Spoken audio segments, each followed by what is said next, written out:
he said November, and we ended up releasing it on November 30th. So snuck it in there. And that's kind of like our general mentality, like throughout this whole thing. It's just like get things out there, get things done, and don't overthink things. Like we still like I'm an editor-in-chief. We still have that attention, that obnoxious attention to detail that I can't ignore. So like we still put our whole effort into things and all that stuff. But yeah, that anthology was basically my gateway. Yeah. How I got lured in, because it was just supposed to be a one-off thing. But then as we'd each written our 8 stories and then come together and tried to like match this timeline to this event. And one of my stories didn't, or there's a couple that we had to like jiggle, but one of my stories specifically, I had to cut off the second half. I'm like, we need a new idea for this. And as we like kind of brainstormed and I wrote the story, it was like, he was like, this is a comic book character. And I'm like, okay, cool. Like, what do I do with that? And he's like, you should write a comic book. And I was like, no thanks, but I'm gonna go back to trying to be a novelist. But he's a very persuasive guy. I am here today with an individual who has gotten into the writing scene in a way that one may not actually expect. And she's been involved with comics, she's written poetry, as well as short stories and things, still gunning to try and one day become a #1 best-selling author. But on that road, on that journey, she has collaborated and is now one of the sort of co-founders, editor-in-chief, I think is the exact term for her, is ASAP Imagination, the comic world which is created by a gentleman named Haydes, that has released loads of amazing pieces of content, and L.A. Cunningham, as the pen name is, but actually, I'm here with Laurie. Laurie, how are you doing today? I am doing excellent. How Wonderful. Are you? I'm doing very well, thank you. I had a bit of a rough day at work, so I've got a small whiskey and coke to my left and a nice glass of water to my right. And I'm in the UK, so it's a lot later for me here. Yeah. So this isn't a 7 a.m. call and I'm already on the whiskey. This is quite a late night thing for me. But, you know, I'm really, really excited to chat with you because of your writing journey. As I said, you know, you've been involved in lots of different things. Some have been through ASAP Imagination. There's been a couple of things just yourself, like Babies with Rabies. And you're a big horror fan. So, you know, all these things kind of click together to make a really, really interesting picture. So I know you've said about your sort of writing journey quite a lot. You initially kind of had a career going through, it was almost like accountancy or that kind of sphere. And then your partner said, well, you have a little break because you're not happy, you know, do some bit of writing and things. And you went on a creative writing course. And then you finished a few, but you haven't got quite your certificate yet. But from there, it kind of inspired you a bit. You got on social media, talked to people and things, and you connected with Haydes. So I wonder if you could tell us a little bit about ASAP Imagination and a little bit of your journey from meeting Haydes online. Yeah, so ASAP Imagination was founded entirely by Haydes. It was his little brainchild. When we first met, I was pregnant and he was in the 9 to 5. So we were just kind of doing our own thing, but like developed like a fast friendship, like same sense of humor and all that kind of stuff. But yeah, and then we just kind of carried our own thing. We had this plan to like do a project together and it didn't really come through. And then I had a baby. He ended his job and he was like, he had submitted a comic at the time and was the classic, hadn't heard anything back. And he's like, screw it, I'm going to start my own company as a normal person does. And I was just planning on being on the sidelines, just cheering him on. But by then I'd had a baby and like, I was trying to get back into writing and it just wasn't going well. And he was like, well, how about we do that project we talked about? And it was supposed to just be a one-off thing where I'm like, sure, let's do this. And then I'll go back to my own thing. So we did this like little awesome anthology that has 16 stories that we co-wrote. And it's like a flip book. So there's 8 stories on one side and then 8 on the other. And it's all centered around one event. So it's just 16 different perspectives of people going through this horrifying, paranormal, catastrophic event. And yeah, from there, it was kind of, we put it out there. It was one of those things where I had been like going at it kind of slowly. And all of a sudden he's just like, let's pick a release date. And he's just like, and he like posted something online without me telling it. And he's just like, we're releasing in November. And I think by then it was August. I'm like, oh my God. Because by then I was still in like the writing, like the traditional novelist mentality where I'm like, oh, it takes like years for someone to like see your stuff. And then you have to get an agent, you have to get a publisher, and then that takes 3 years, and then that takes 3 years, assuming that they accept you. So so I assumed I wasn't going to be publishing anything for like 10 years. Like minimum. But then I started doing like some short stories and submitting to some magazines along the way, and that was kind of going slow. But yeah, like all of a sudden he just threw this like timeline at me, and I'm just like, you're insane. And he said November, and we ended up releasing it on November 30th. So snuck it in there. And that's kind of like our general mentality, like throughout this whole thing. It's just like, get things out there, get things done, and don't overthink things. Like we still like I'm an editor-in-chief. We still have that attention, that obnoxious attention to detail that I can't ignore. So like we still put our whole effort into things and all that stuff. But yeah, that anthology was basically my gateway. Yeah. How I got lured in, because it was just supposed to be a one-off thing, but then as we'd each written our 8 stories and then come together and tried to like match this timeline to this event, and one of my stories didn't, or there's a couple that we had to like jiggle, but one of my stories specifically I had to cut off the second half. I'm like, we need a new idea for this.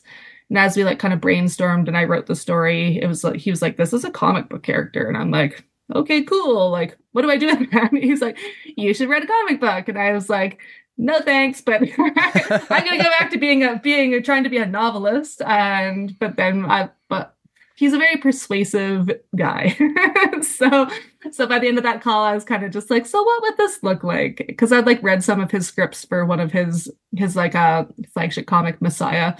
And so I'd like seen some stuff and like says familiar with comic strips, but I never tried writing one. So I like tried doing it, and it was like the chain of dominoes. That was basically it started. And then like I think I originally started writing it as a graphic novel, so the comic was called Sister Grimm, and we decided that we were going to change things up, and we split all of the titles into kind of 4-issue arcs. So I had to like, so I'd written so much, and now I'm like still like trying to cut things down into 4 issues.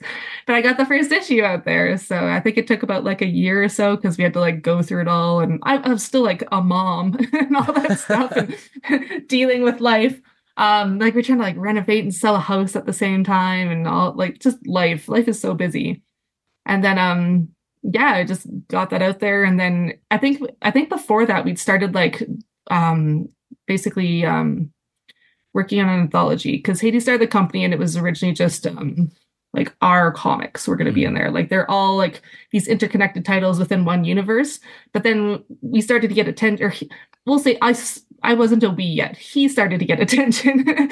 And he's just like, people are like, hey, like, do you think, I've seen what you're doing, could you help me publish my comic book? And he's just like, yeah, I guess we could do that. So started up an imprint, and I was still doing stuff very like on like a unofficial basis, just like, oh yeah, I'll support you. Like, of course I can help. And so like we're releasing this anthology, and like I was editing it, like I submitted a story to it, so I have a story in there, and it was like for charity. But basically we launched the Anyone World, which is this platform for other indie creators who bring their own IP and just want to publish their stuff. And yeah, so we did this big anthology, and after, like, he was kind of like, hey, do you want to, like, you're already doing the job, do you want to be the editor-in-chief for ASAP? And again, I was like, oh, that's kind of official, that's a lot of commitment. He's like, but you're already doing it. And I'm like, so again, kicking and screaming, I'm like, oh, fine.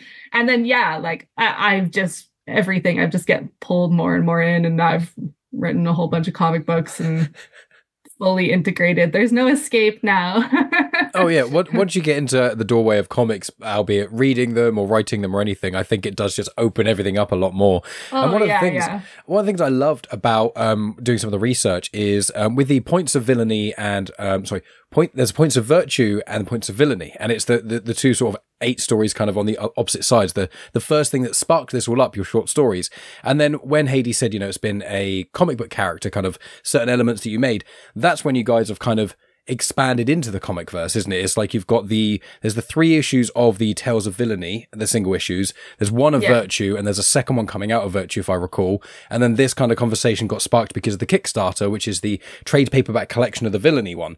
So I can only presume, not to put words in your mouth, that once, or assumedly, you're going to release, the second issue of the Tales of Virtue, then the third, and then maybe there'll be a trade paperback collection of those as well. So I'm interested in a way, like, one thing that really struck me is when you were speaking on another podcast about you and Haydes didn't specify which stories within the 16 in the kind of original works, which ones were yours and which ones were his.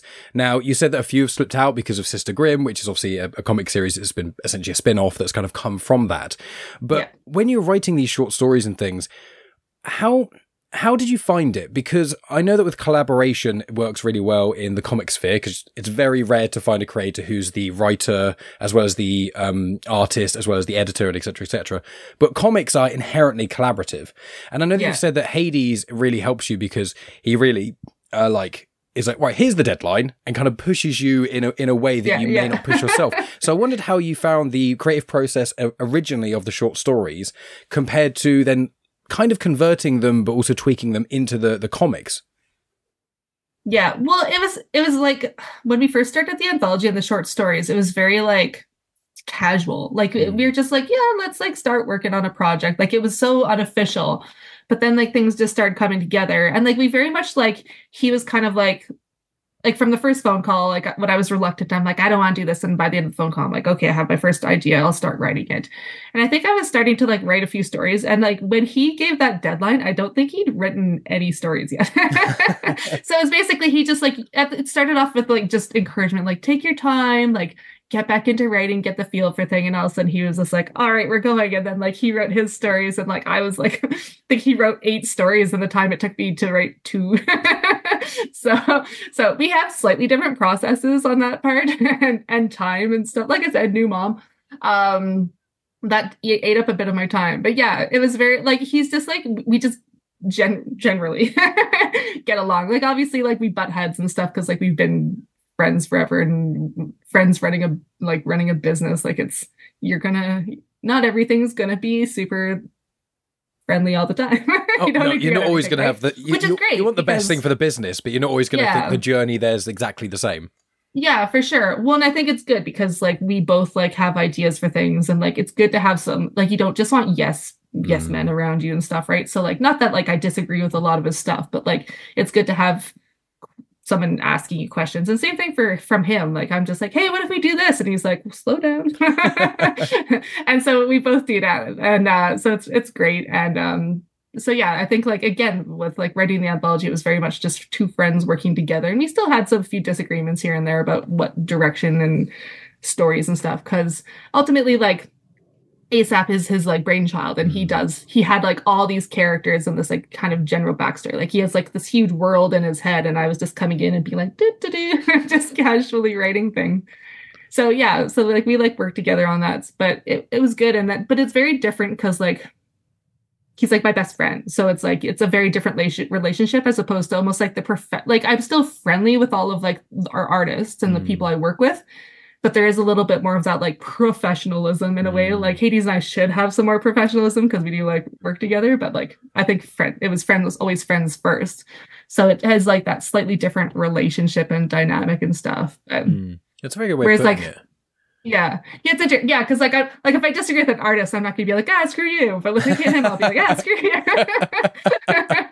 Well, I wondered if with like Sister Grimm, for example. So is that more because that spun off of a short story that you wrote? Did you have a bit more like creative freedom with that in a respect? Because obviously with Haydes, although he's still the founder of ASAP Imagination, with the Tales of kind of series that are coming out, because you both kind of had inputs in that, I assume one of you maybe takes the lead a little bit more with the stories that are your own stories. But with Sister Grimm, is that all your own? Is that kind of Haydes leaves you to it to the most part? I'm interested by the dynamic there. Yeah, for the most part. Like obviously it's like within a world, so like there's a few things like I can't just go crazy because like because we have a whole bunch of titles. Yeah, and if they start contradicting each other, and I know like if you write enough titles in a shared universe, at some point you're going to have something that contradicts each other. Even within the story, you can contradict yourself, right? And I know like comics like has a history of like we don't put things out monthly necessarily, but like comics is a pretty quick turnaround, so it's easy to just be like, whoops, forgot that little detail. But yeah, like I think it's like very much like I do have like a lot of autonomy. Like he knows the general storyline, and then the plan after the 4-issue arc is to kind of maybe start interconnecting some titles. So then it's going to be a little more like, again, even more collaborative because suddenly you're working with other writers and stuff and trying to make sure things make sense. And in a, like like I actually don't know how that's done. Like, because obviously it's like different titles, like because all of a sudden someone's writing your character, but like maybe your character is still going on with other stuff, and it's just like, hey, don't you wreck her like that, or stuff like that. So yeah, like that'll be an interesting process to like kind of see how that goes. But yeah, it's I've had like some good creative freedom there because even it's fun writing in a shared universe because it's almost like, I don't know about some people, but it's just like sometimes it's easier to write when you have a prompt as opposed to just like come up with something out of like magically out of thin air, right? Yeah, blank canvas is like anything. Whereas when it's like one sentence, you're like, okay, this knocked off 99% of anything else. Even just a man walks into a bar, you've immediately got, okay, well, I've got the gender of the individual, I've got a location, right? I can bead off this. But if you're like, tell a story, you're like, it could be a rhinoceros on the top of a skyscraper. I need a place to start almost to spin off. Yeah, in a way, having those like limitations and kind of like a more confined world helps. Because like there's a few things like right away where it's just like, I know it's in London. There was this big horrible event and it caused all this chaos. There's like these nefarious organizations. There's this like corrupt religion that spawned off of it. And then there's all these other like people who have abilities from this whole thing. And so there's like a few things. And obviously then we have our actual other titles where it's just like, there's like details in there. We don't want to contradict things. So, and then it's interesting because as we like read each other's titles, you're like, oh, this person added something. And then you're like, how can I because you always want to, it's always fun Easter egging. You're like, how can I reference that somehow? so you're like, oh yeah, I'll like put that in there. It's always fun trying to like like subtly connect them, even though they're not technically, because everything's connected through the event, but to like have little things here and there. And like, even in mine, like I mentioned like Sister Grimm happens 3 months after the event. And there's this other title, Dead of Night, which happens a year after the event. And Dead of Night heavily features this detective called Heather Moore. And in my Sister Grimm issue 1, yeah, issue 1. Is it issue 1? No, it's issue 2. Sorry. Basically, like they reference like Heather, like detective, or no, at the time she's not like a detective yet. Like a lieutenant, so almost. It's just almost one step down. So it's like, So have it like so like in there's like that subtle like, oh, she's been promoted between these like couple comics and stuff, right? So it's fun doing little things like that. But that's often one of the most fun things. Is almost just like, you've got a couple of characters in a story and one of them's just wearing a certain t-shirt, and then it's a t-shirt of just like a made-up fictional band, and then in another sort of story they're like, oh yeah, I went and saw this band the other night, they're called blah blah blah, and then, has no impact on the bigger story, but they're fun little things. It's like the DiCaprio meme of like, oh I get it. I love that kind of thing. It's one of the beauties of shared universes. And with all of the stuff around sort of ASAP Imagination, I know that you came in sort of after Haydes kind of spring-loaded it all, but I think that you have really been one of the driving forces that's been helping it as well. I know Haydes does quite a lot of interviews and conversations and podcasts and stuff as well, and a YouTube channel and etc. as well. But you yourself have also been doing a lot of podcasts and things as well, and you've got your own YouTube channel and you've got your own sort of content in addition to that, as well as your website and things, which we'll plug, and I'll put details in the description. But I want to ask, sort of, with your own kind of content, speaking of, let's go with babies with rabies first. So that's a really fun one, because whenever you talk about it, I love hearing of the descriptions you use to kind of, you're almost like, I don't know who would want this, but then you also do mention several people who would. And I really, really appreciate that, because it's just like this dark humor around it. And there's kind of, there's very much in your conversations, I find, there's like initially Springload, you just think, oh, really happy, nice person. And I'm sure you are both of those things. But then as you talk more, you see little bits of like, oh yeah, I really like these horror films. And yeah, really crazy gore and nut stuff. And then you hear some of the creatures that you've created and that kind of darkness there. So I wonder, with like things like babies with rabies, like, what I've heard this, but I want the listeners to find it. What kind of spring-loaded you to make that, and then how was that process? Because obviously, at 26-ish, well, not 26 pages, but where it's the alphabet kind of element of it, it is easier to write, I'd say, in some respects, than something else like your poetry collection. So I wondered how you'd found, like, if we use those two, Babies of Rabies and your poetry collection, at least the first one that's out, how would you describe the different processes in making those compared to when things have been with ASAP? I know they're very different things. So it's more like, that's kind of the reason I liked it. I like the dissonance of two completely opposing things. And you don't have to explicitly conjoin them, but just kind of that. And by my idea. Poetry collection, you mean what? So there's I was doing a lot of research before doing this, and I went on your website as well, and it was the one which I think it's actually called This Is Not Poetry. Yeah, This Is Not a Poem, sorry. So there's that, and I know that you've also have written short stories, and there's lots of poetry on your website as well. I liked the mother effing tree one. I know that's one of the top, but I quite liked that one as well. So it's like that you write poetry and short stories and your own written works and whatever one would class Babies as Rabies with, like all these different mediums of producing, some inside of ASAP and some outside of that. So if we focus outside of that a little bit, my jarbled, rambly I'm saying jambled when it's jumbled. How atrocious of me. I haven't even had one drink and I already sound like a madman. But yeah, so the poetry element, This Is Not a Poem, and Babies with Rabies, every time I say that makes me laugh. The creative side of those kind of outside ASAP projects is kind of where I'm trying to drill into. Okay. So yeah, I think with like ASAP, there's very much like, this is what we're doing. And like, there's like a whole bunch of stuff involved with my job. Cause obviously like, there is the writing, there's the publishing, there's the printing, there's the editing. And then there's like, we have the Anyone world. So there's a whole bunch of stuff that kind of goes towards there. And I think that actually like, so I wrote the script for Sister Grimm, like, I don't even know, like 3 years ago. And same thing, we wrote the anthology, like 4 years ago or something. So it's been a while since like those first were like, came out of my brain, and they came out in like more of like an outline and stuff. So it's like my main job with like writing in ASAP now is almost like adapting things. So it's like the idea is already out there. I'm just scripting stuff now. So I think that like a lot like the stuff that comes out of my brain that's like not ASAP is kind of just like, because I'm not writing a ton right now for ASAP, I think my brain needs to puke out other stuff still, basically. And part of that used to be, I used to see like anthology submissions and I'd like submit that. And that's where like I have like this like book through my newsletter called, or what is it even called right now? It's called The Legend of Santa Hollow and the Headless Snowman.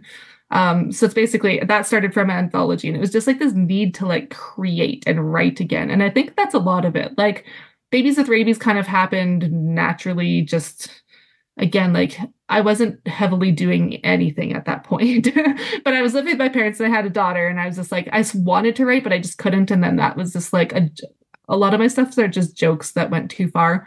And that was like a classic example of just talking about rabid babies, and all of a sudden it turned into like a survival guide like discussion, and then it very much like twisted into like very much like a zombie survival guide parody. And like I love dystopian books, and like, oh yeah, so you mentioned like horror, but I have like a weird thing with, I don't love watching a ton of horror movies because I don't love jump scares. I feel like they're really cheap, and it makes me like really reluctant to watch horror movies now. But for some reason my brain, She loves horror, but she is like, I hate jump scares, but she loves watching like horror franchises, like slashers, things like that. When Halloween hits, all of October, she's let's watch a franchise. In October, it's like someone flips a switch in my brain, and I'm like, I'm watching horror movies, and it doesn't matter what. But like outside of October, like there's a few exceptions, like if a whole bunch of people recommend certain movies, I'm like, okay, fine. And also for some reason, zombie movies, my brain's just like, whatever. Like, they're obviously horrifying, but my brain seems to make an exception for them. Space a little bit too. I think maybe. Know why. Maybe it's because Megan, my fiance, she always says like, she wasn't into horror films that much when we first met, which was several years ago now. But like, she didn't like a lot of horror films when it was gratuitous gore, but primarily it was when she could imagine something happening to her. Like, she doesn't like watching someone getting beaten to a pulp in a film. Whereas if it's like a monster, rips someone in half, she's like, oh, well, I can't imagine that happening to me. And I think with zombies, it's like, and I know a lot of people think it might, but I think it's that disconnect of just like... Yeah, for sure. It's funny because I've never really thought... Because also space, I'm like, I'm never going to be... Or at least not that I plan to. Pretty unlikely. I never plan to be in space, right? So I'm like... So people having horrifying experiences in space, I'm like, it doesn't affect me. So I guess that and zombies. Whereas like slasher movies where someone's stalking at least like the psychological horror, or the things, the really like unknown, like what's in the shadows, things like... That's what I write. but that's what I hate watching because it's too real. But yeah, it's my favorite thing to write. But like on screen, I'm like, I'm such a baby for it. I'm like, no, thank you. And then as soon as they have a jump scare, I'm like, you dirty, dirty directors, quit doing that. Like, I don't mind legitimate to an extent. Like I always think of like The Haunting of Hill House is like one of the ones I like Netflix things I watch, like not recently, but like whenever it came out. And there's like two legitimate parts where like watching I like full out screamed, but they were like so earned, and it was actually like what you're screaming at is scary. But I hate when movies are like you open a door and a broom falls out, and then the like sound people like and you scream at that and like, no, that is not okay. I hate that part.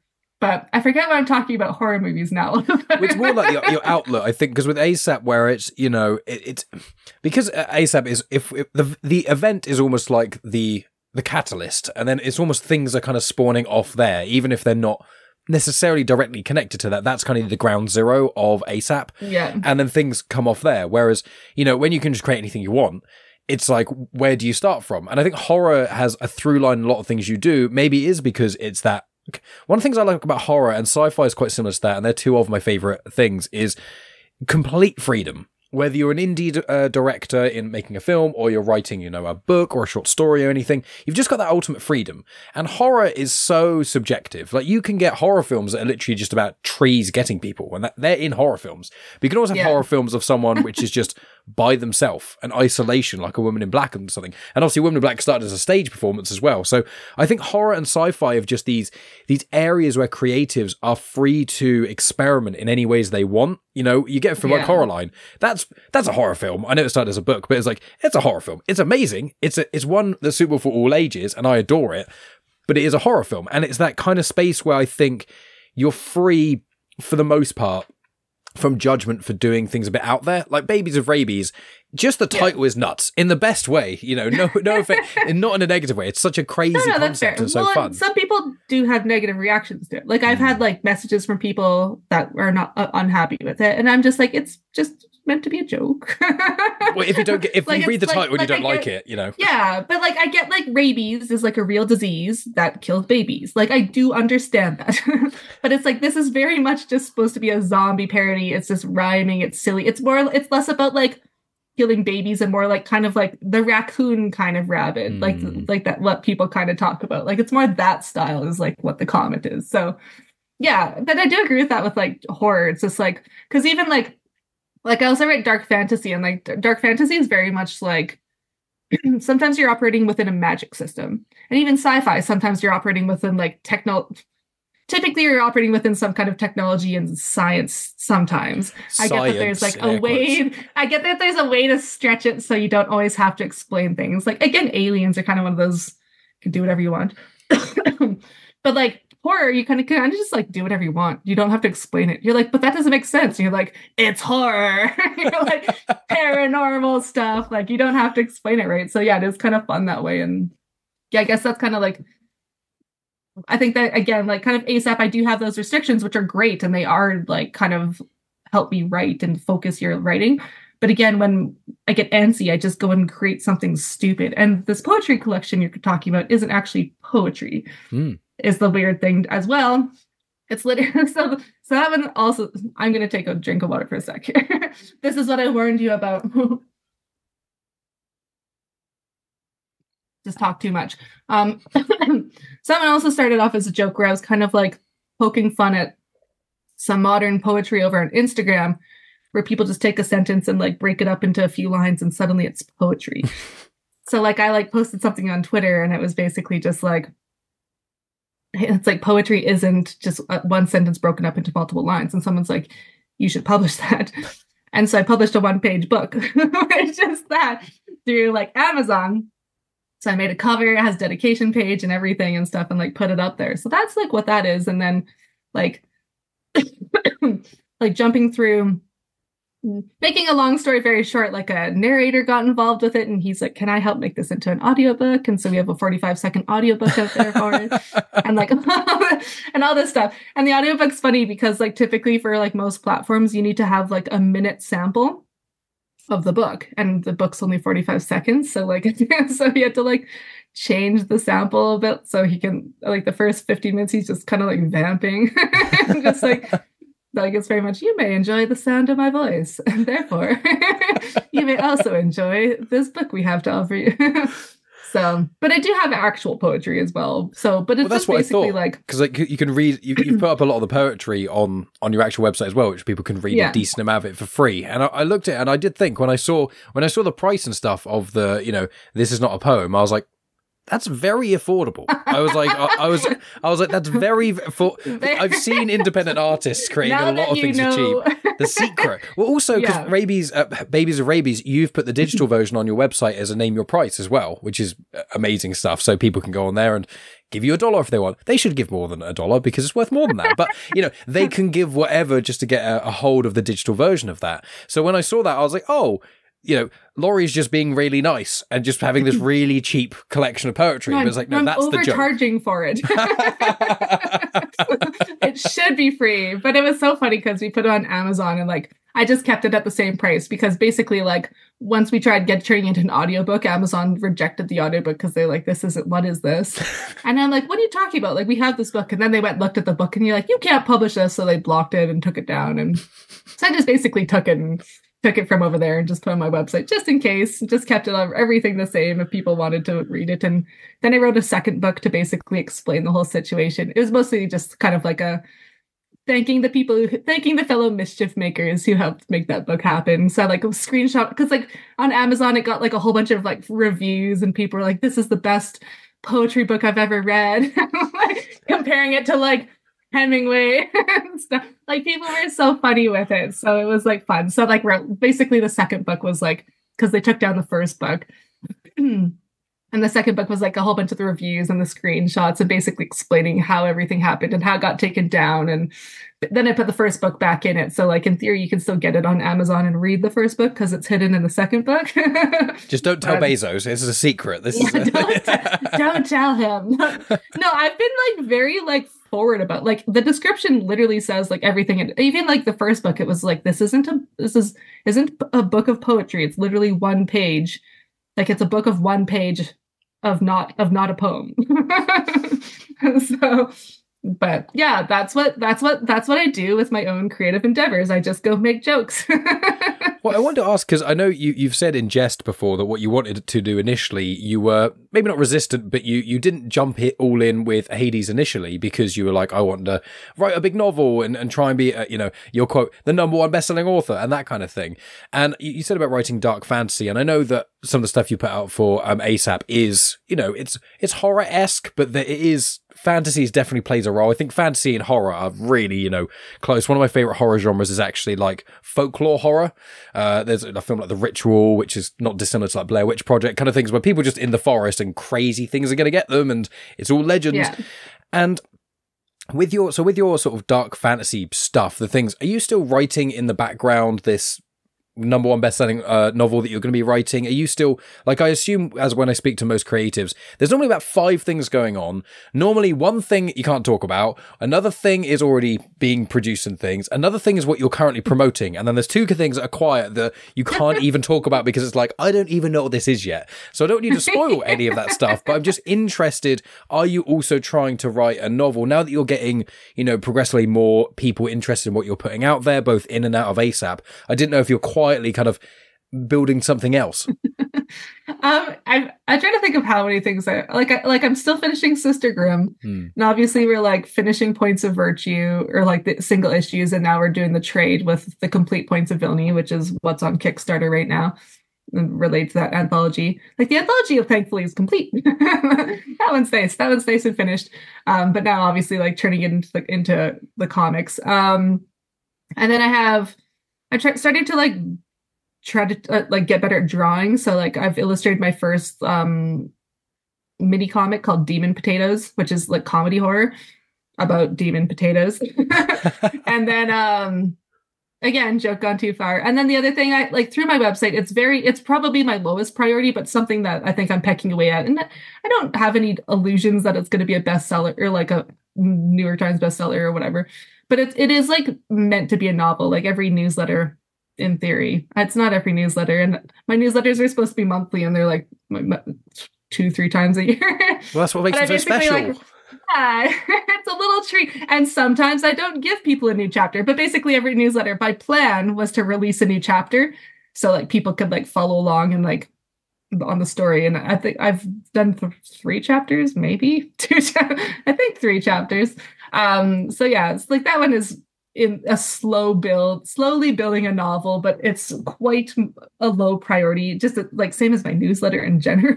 So it will be something that like maybe like 10 years from now, maybe I'll all of a sudden I like get to free up my time somehow. But I just seem to be getting busier, and there's so much stuff going on. And now that I'm trying to draw more like that, I feel like I'm leaning more into that. So who knows? Well, it's interesting, isn't it? Because, you know, I'm not very good at drawing, and I've not really had the necessary desire to draw on things. I've thought about writing a little bit, but I know that you said that in your past, you never really thought of writing fully. You know, as we mentioned slightly earlier on, your kind of career path started out somewhere else, a different trajectory in a certain way. But I wondered I know you said you hadn't really thought of writing before, but when you were younger or anything like that, like before ASAP was a thing, did you actually do any drawing or writing at all, even just fun little things on the side, or was it really from ASAP was really your first actual foray into it? Like before ASAP, I was writing. Like I started writing. I'm trying to think of how far in I was before I met Haydes, because I think I started my Twitter platform in like 2017, and I think I met him in 2019. So I kind of had 2 years there where I was like writing and dabbling and said like short stories I've never like done stuff with, or like partially written novels and stuff. And that's for the creative writing course, wasn't it? Yeah, well, a bit. Some of it was some of the creative writing course, and some of it was just like once I was on Twitter and telling people as an author, I was like, okay, I guess I should write. So, and I was like writing some short stories to submit to some anthologies. So I do have ones that are like written, but I just haven't done anything with them because I need to like basically edit them or expand them or do something with it. Well, half the time, them, I don't know. Half the time is writing it, and then the other half of the time is tweaking, editing, releasing, and everything else, if not more so. The writing of an actual work of writing is actually, the writing of it in its first draft is actually quite a small proportion of how much effort there is in its whole journey. Yeah. It's definitely like there's a lot going on with all of it. So it's one of those things. I want to ask a little bit more about sort of horror, but also comics. So with comics themselves, have you, before getting involved with ASAP, had you read many comics at all? Or was ASAP really your first kind of, did it spark something in you? I'm intrigued if you had like any prior comic intrigue before ASAP.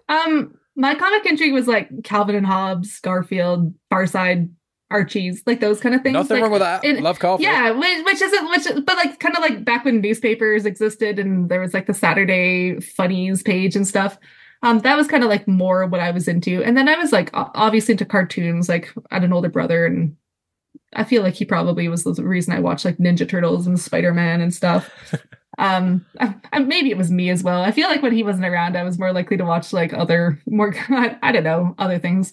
But yeah, but like that was kind of my experience. And obviously like movies, like even like I way back when I watched Blade, I didn't know Blade was a comic book character. And like obviously like the MCU took off like before I got into this and all that stuff, and seeing like the Dark Knight trilogy and the original Batmans and all that stuff. So like I was like, I feel like very casual, but like coming into comics, I felt like pretty out of it. In that sense, it's just like I know coming into comics, I felt like quite the imposter because I'm like, oh, I haven't read all the Spider-Man, I haven't read all of the Batman stuff, like, and then obviously I'm like, oh, I'm gonna like try and do it, and like maybe it's like gonna get it, like then I like look into like Batman and I'm like, oh, it's like 80 years of comics. Yeah, like, every week. That's going to take a little bit of time to catch up.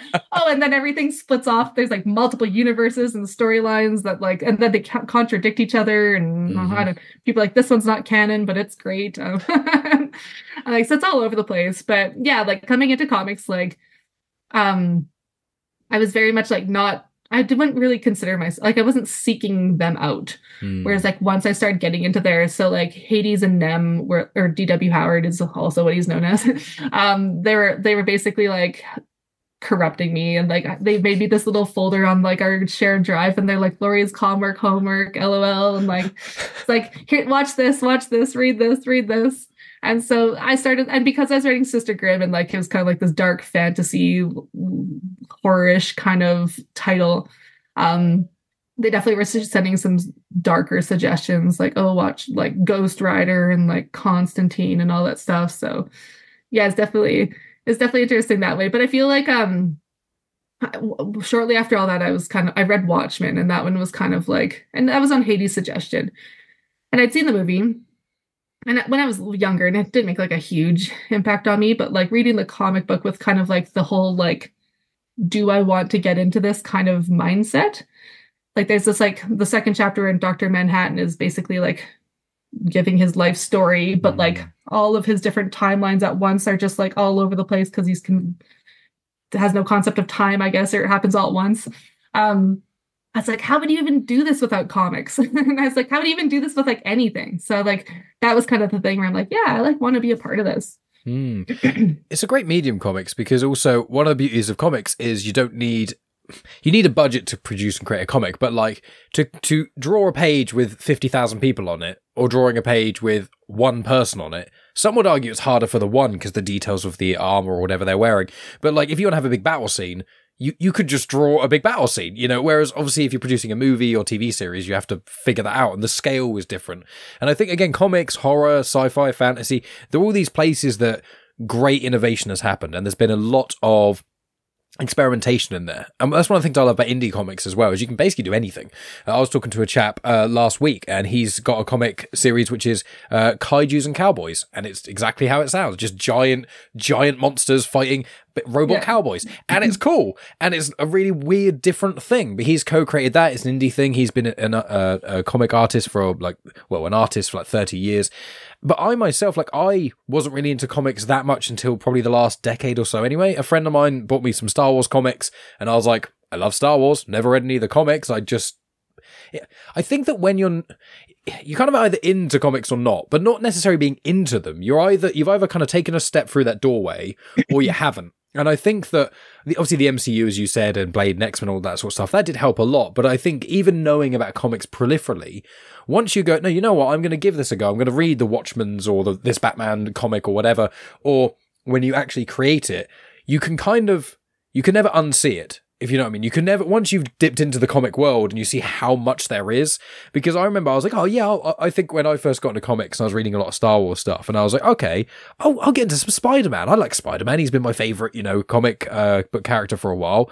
And then it's like, oh yeah, at the moment it's, let's say, he's been going for nearly 100 years, slightly less than Batman, but there's at least 1,200 Spider-Man comics in the Amazing Spider-Man run, which isn't even the first run. There were Spider-Man comics before then, and there's been about 20 spin-offs, and also he appears in these other things, and you go, so if I were to read every Spider-Man comic, genuinely it would take my entire life, basically. And Batman's been going even longer than that, and Superman's been going even longer than that, and you're like, how? And I think it can feel overwhelming, because also you mentioned Watchmen, Alan Moore, and then there's people like Neil Gaiman, who obviously wrote Coraline and things, and they've both written huge amounts of comics, like Sandman as well. And it's like, there's so much to consume when you kind of step through that door. I feel like one almost always needs a Hades in their life to be like, here's just some, it's almost like the thing that you said at the start of this conversation is, with a blank canvas, you're just lost. But if you've got somewhere to start and go from, it makes it a lot easier. And I was quite happy because a lot of my podcasting friends I got into comics with, and the Comics Emotion network, they were all like been reading comics for decades. So I was like, I want to read a bit of Batman, but there's about 1 billion, here's the must read of Batmans, and there's about 150 of them, and I don't have that kind of time. So I think that as your friendship with Hades has grown, and especially where it's become more collaborative with the content you're producing and ASAP, it's really nice to be able to have someone who's been in that world for so much longer and can actually guide you somewhat throughout this world that is very intimidating. And as the years go by, it gets more so, I think, as well. Yeah. Yeah. And I know, like, that was like, I think that was a lot of my hesitation for jumping in, because I was just like, I want to read Spider-Man, but I'm like, and then you're not starting at issue 1 because I don't even know if you can get a hand on issue 1. But then the same thing, you ask people, you're like, hey, where should I start? And like you ask 10 different people and they'll give you 10 different answers, right? And 10 different people will give you 10 different answers. So you actually have 100 different answers. Like they're like, yeah, if you ask any comic person what's their favorite thing, you get a list of at least 10 things. But yeah, so it was like kind of intimidating. And I know like, so I kind of dabbled it. Like I very much like started looking for like almost standalone things to kind of start. And Watchmen was nice that way. And then there's like a few, like I've kind of gone into like a few like more well-known ones and tried to like chunk out a graphic novel. I'm just like, I don't really get, I like the origin stories and I like starting from the start. And like I grew up very much like a novel reader and like series novel readers where it's like you read one book and then you read book 2 and then you read the third book. Like that's not how comics works all the time. And I know like, or like a lot of the time. And I know it's like very like overwhelming. I know like, and then I think that's kind of the appeal of indie comics is like, again, we have this like universe where like if we got big, we're at risk of doing that, but we do have like a chronological timeline right now. But technically all of our titles are standalones. Like you could read Sister Grimm without reading all of the other things. And like they all reference this event, but you don't necessarily need to know what the event was because like it trickle feeds like into the story. But at the same time, if you go back and read Points of Villainy and Points of Virtue or get this graphic novel, the Kickstarter, like it gives you an insight into the event, and like gives you like everything you read probably like gives you a little like gives you like it's a map, I guess. It just expands the map in your brain like a little bit. It's like, okay, yeah, a piece of the that's a better way of putting it.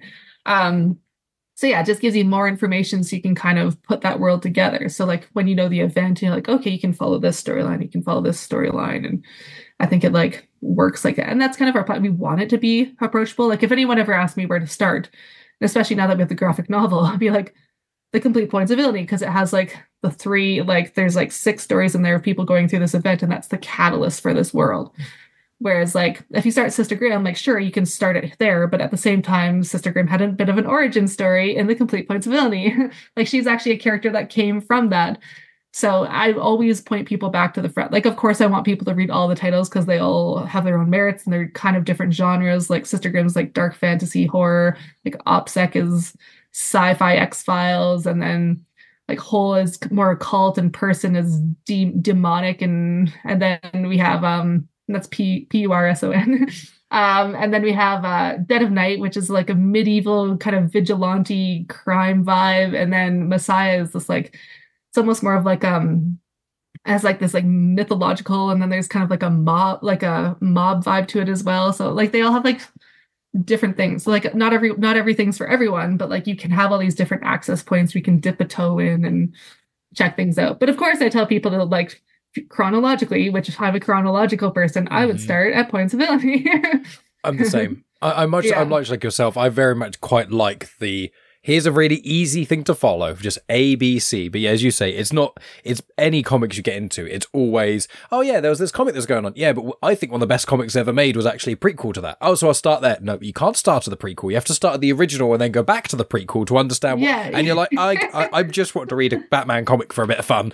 And so I've got a couple of graphic novels down there, which are just, here's 5 big Batman stories that take completely different places. There's all different people around them, but they're good stories, so I kind of dip my toes in. But it's one of the things I like so much about not only ASAP, but also you, Laurie, with when you've been speaking about ASAP and your own works, is that you are very honest about this. And that's what I like as well, is that, you know, comics, I think for a lot of people, as we've just discussed, are very daunting, or can be.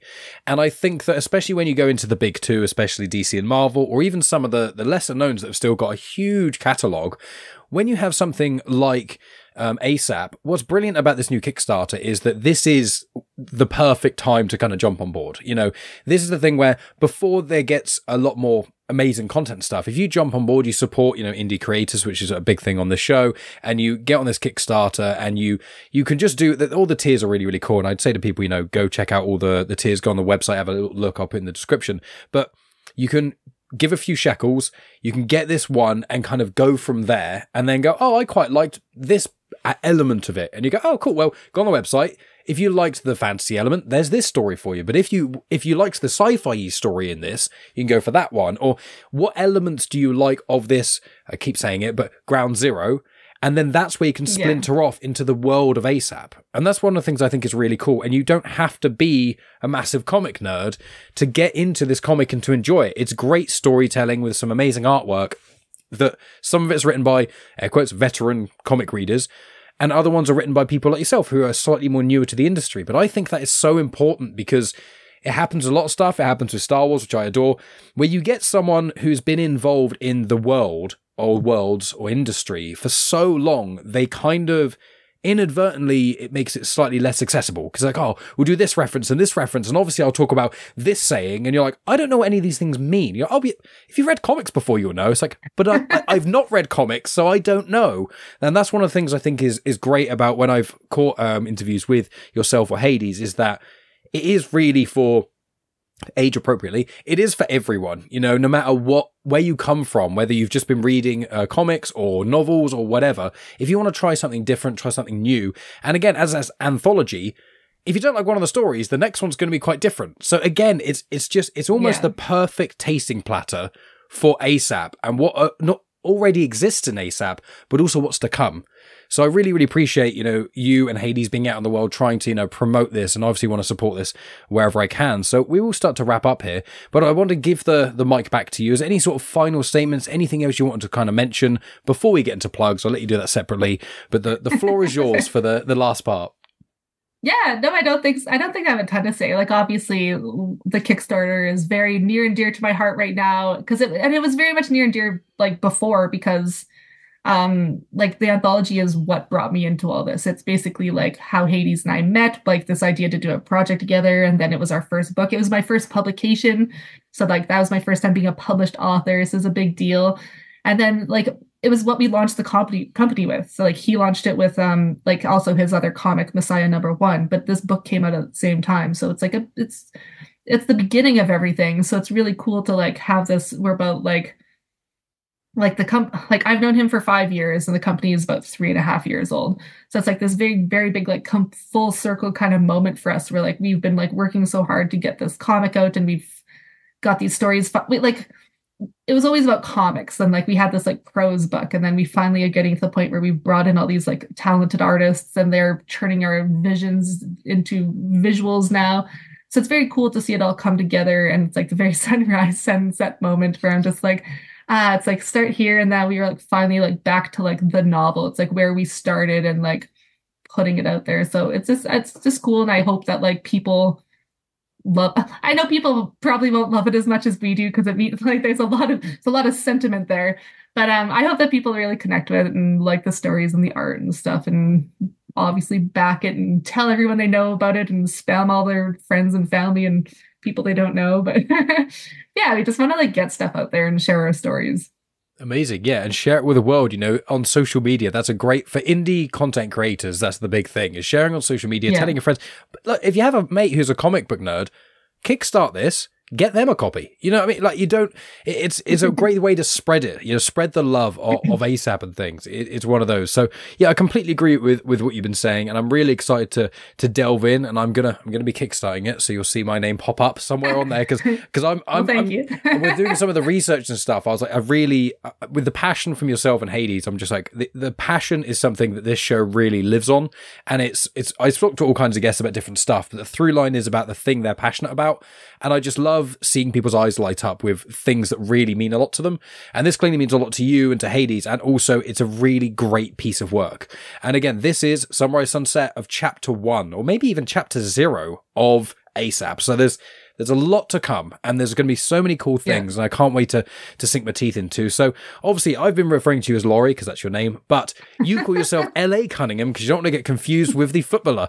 But I'll put every link in the description to the Kickstarter, which as of this coming out, it should be out for another 2 weeks. So when this drops, people should be able to check that out. I'll just put links to the ASAP Imagination website so people can buy back issues and other stuff like that. And I imagine once this Kickstarter finishes, if you're listening in the future, then you'll probably be able to pick up something, even if it's just the digital version of the trade paperback, you'll still be able to do that. But Laurie, final things, your plugs. Where can people find you? Obviously, I'll put links in the description. You have to read out the entire Kickstarter link. But where can people find you? And final things before we end this call. So my personal website is lacunningham.com. The ASAP website is asapimagination.com. Obviously, we have the Kickstarter. Like I said, I won't spell it all out, but you can just go search the complete Points of Villainy. And then we also have anyoneworld.com, which is all of our creator-owned imprints from other awesome indie creators. And those are our main ones on. I don't know where I'm mostly now. I feel like I'm still mostly on Twitter, but unfortunately, all my handles are different. I play hard to get for no reason. Basically, I'm a late adopter, and by the time I come to a new platform, my handle's gone, and I'm like, oh, I'll just think up a new one rather than make them all the same. So I play hard to get, but I have a link tree. so if you find me, and I know like my website, I like Twitter's the main one. I'll just put it's at LAURCUNN and go from there. But you can look me up. Like if you Google me now, like LA Cunningham, and Google babies with rabies, probably if you Sister Grimm, any of the titles, like I pop up. So that's amazing. How I'm going to tell people to find me. It's funny because every time I do this, I'm like, I should really make all my handles the same. And then I just never do. And then I just get on a podcast and have to ramble on like this. To be fair, I started Genuine Chit-Chat about 7 years ago. And for some bizarre reason, on every platform, it's just at Genuine Chit-Chat. But on Instagram, I put an underscore in the middle. So there's one, and obviously that means on Threads there's an underscore in the middle. I'm like, no one else has this name. Yeah. And it was a great original name, and I foolishly added an underscore for no reason on one platform. I'm always kicking myself over. So I completely sympathise with that. But your link tree is a great place to go. It's got loads of other cool stuff in there and lots of other associated things that you've been doing as well. So your link tree will be in the description, as well as I'll put a few of the links as well, including your website, ASAP, Kickstarter, all that kind of stuff. But Laurie, thank you so much for making time to speak with me. It's been such a joy getting to know you and getting to hear about all the different projects that you've been involved with, and I can't wait to see what is in the future. Now, my throat's doing the thing right at the end of the podcast, but just thank you so much for your time. I really, really appreciate it. Awesome. Well, thanks for having me. I appreciate it too. Thank you. And that's the end of the podcast. Thank you so much for tuning in. As always, my friends, please make sure you check out the link in the description if you're listening in April 2024 for the complete Points of Villainy trade paperback Kickstarter. Also check out the various other cool things on L.A. Cunningham's website, as well as ASAP Imaginations. Also, something I didn't realise until me editing this conversation now is Laurie has actually appeared on a fellow Comics in Motion member's YouTube channel, Seth Singleton. So I've put a link to that in the description as well, so you can hear another conversation with Laurie if you so desire after this one. But what other stuff is going on? Well, I will point you to the previous episode of Genuine Chit-Chat where I spoke with Frankie B Washington. He is a comic book artist. So it's really cool that although they are not specifically linked, that Laurie and Frankie both are pushing for a Kickstarter. They're both in indie comics and they both have a variety of skills. And it's really, really cool hearing from both of their different perspectives, one primarily from the artistic side and one primarily from the written author kind of side. So if you enjoyed this conversation, please go and check that out. And also, if you are listening again from, I think it's the 15th of April 2024, then you'll also be able to back Frankie B Washington's comic, which is Kaijus Cowboys. So loads of great comic content coming out of Genuine Chit-Chat, or at least links to Genuine Chit-Chat at the moment, so check those out. In addition to that, what's going on? Well, I've done a couple of guest spots recently, one of which isn't going to be out for another month or so, and the other one isn't going to be out for 2 months, so that's with Back to the Filmography and Spider-Dan, but I'll let you know when those drop. I'll put links in the description and I'll just inform yourselves, but also subscribe to the Pop Culture Collective newsletter because I notify people on that of what I've got going on, both on Genuine Chit-Chat and a lot of the guest spots I do as well, so just loads of great ways to keep up to date with what I'm doing. In addition, there's other guest spots I've recently done. I was on Mandatory Music and CD, which is on the feed of Comics in Motion. I hosted the 1000th episode of Comics in Motion, which marks the 6-year anniversary. I was also on the 20th Century Geek podcast talking about June 1984 and Part 1, and then also I was on the VHS Strikes Back talking about Train Spotting. So there's loads of crazy things there. I've got some Star Wars collaborations planned, but I'm also releasing Star Wars content, including Clone Wars conversations, where myself, Mav and Dave, and occasionally Megan go through batches of Clone Wars episodes. Normally we're doing the first and second parts of each season, so about 11 episodes ago. I assume when we get to the later seasons, we'll probably split that up even more, because there's going to be a lot to talk about. But I've recorded Season 3 Part 1, which is episodes 1 to 11, and I'm soon to be recording Season 3 Part 2, which is episodes 12 to 22, and so the prior episodes are already out on the feeds of Comics in Motion, Star Wars Comics in Canon, and on Genuine Chit-Chat, so you can check all those things out. Obviously, they're all on my YouTube channel as well, if you want to watch the video versions of those, and I will be releasing an episode of Clone Wars Conversations every month, so that's a fun thing to look forward to. In addition to that, I've got a conversation recorded with Paige. She is married to my cousin, and they both have a business together about dog walking. But Paige also has got qualifications in dog behaviour and lots of other cool things as well. So that episode will be dropping soon. But before that, I believe next week it will be time for M&M Monthly, which is the first in a new show myself and Megan are going to be doing every month. So we release it 1 month early over on Patreon. So patreon.com/genuine Chit-Chat. For as little as £1 a month, you get access to over 200 full episodes of Afterthoughts. That's a wide variety of conversations, primarily myself and Megan have had, reviewing TV shows, movies, all kinds of stuff. Sometimes it's new stuff that's cinema. In spooky season, October, we do a whole bunch of horror films. But for M&M Monthly, it's at least 30-minute long episodes where we speak about one topic. So the first topic is about hair. The second topic is about pantomimes, where Megan was actually in a pantomime last year or the start of this year. So we get to talk about that and her whole experience in that because she's never done anything like that before. But the whole point of M&M Monthly is once a month, myself and Megan are going to have a great conversation on a topic that's submitted by yourselves, the wonderful audience. So we've already got a few topics in the bag. We've recorded 2 episodes so far. We've got another one due, and we've already been submitted a handful of topics, which we'll be choosing randomly to talk about. But if anyone is listening to that, anyone can submit a conversation topic where you can put it on the YouTube comments. You can send to me on social media,